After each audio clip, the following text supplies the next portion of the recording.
Your accounts come back verified over and over and over again. You probably at a breaking point. You probably feel like giving up. Don't worry, I got you. I'm going to show you the laws that are put in place for you to get them accounts removed once and for all. So with that being said, you already know what time it is. Let's get right into it.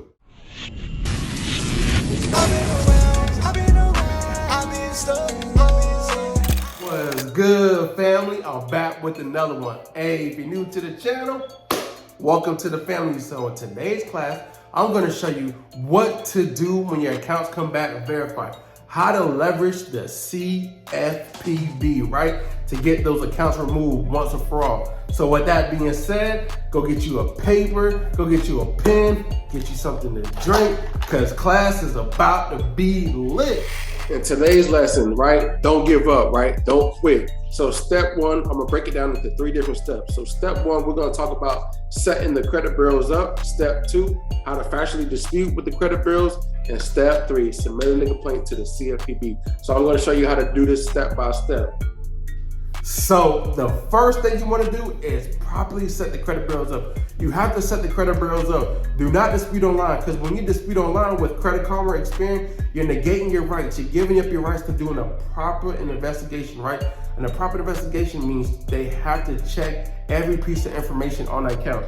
So what you want to do is get this letter, right? If you haven't already done this, you want to get this letter and list every single account on this letter. Because what you're telling the credit bureaus, or what you're telling the credit bureaus they have to do, is check every piece of information on the account that you're listing. So they have to check the account name. They have to check the account number. They have to check how much the monthly payments are. They have to check the date open. They have to check the date last active, right? They have to check every piece of information on the account. So after you set them up, right, you want to send this letter with 2 forms of identification.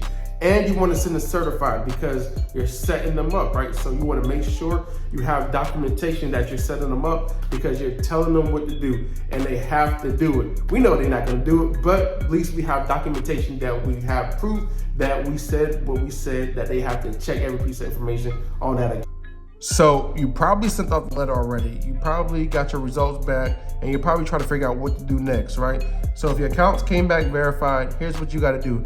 Get a copy of your credit report. And if you don't have a copy, the link is in the description. And what you can do is go ahead, download your credit report. Now, once you download your credit report, here's what you're gonna do. You're gonna go line item by line item, right? You're gonna go line item by line item. This is what we call factual dispute. So you're gonna look at the account number. You're gonna look at the account detail, bureau. You're gonna look at everything. Now with date open, this is most of the time is not correct. So you're gonna circle it, because as you can see, these are not the same on every credit report, right? We don't know which date is supposed to be the correct date. So this is a violation. Now the second thing what you want to do now is check the last reported. As you can see, there's 3 different dates.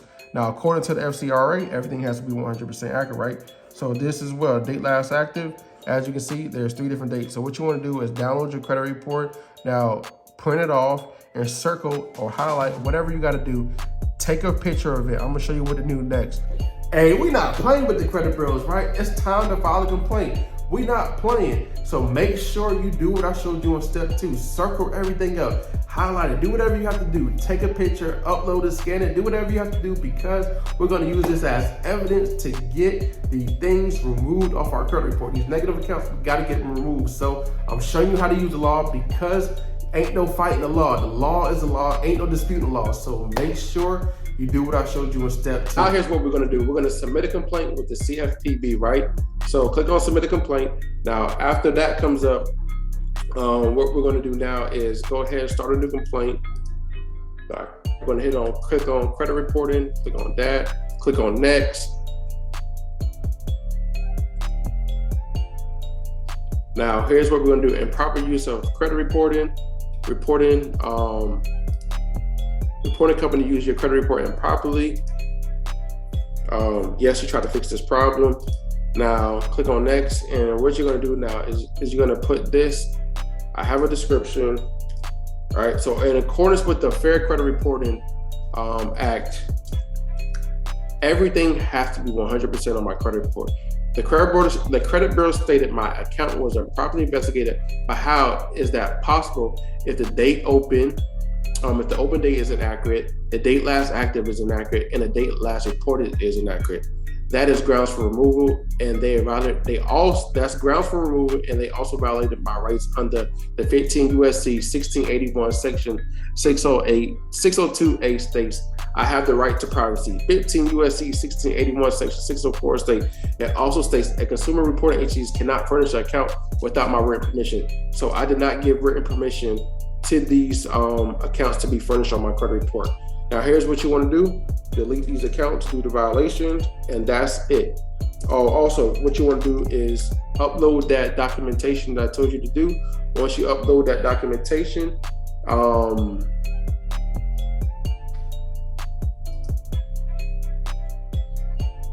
what you want to do now is upload that documentation. Hey, you uploaded the evidence. Here's what you're going to do next. You're going to go to the next steps. Once you go to the next steps, you're going to basically fill out your information, and you're going to be disputing with Experian, TransUnion, and Equifax. Make sure you click on Experian, TransUnion, and Equifax. Now you're going to complete your information, and you're going to get some emails, basically the complaint numbers. Now it's going to take up to 14 to 15 days, but you should start seeing some results. You should start hearing back from Experian and TransUnion and Equifax. Some take longer than others, but you should get some results. If you have any questions or any concerns, drop them in the comments, and I'll see you in the next class.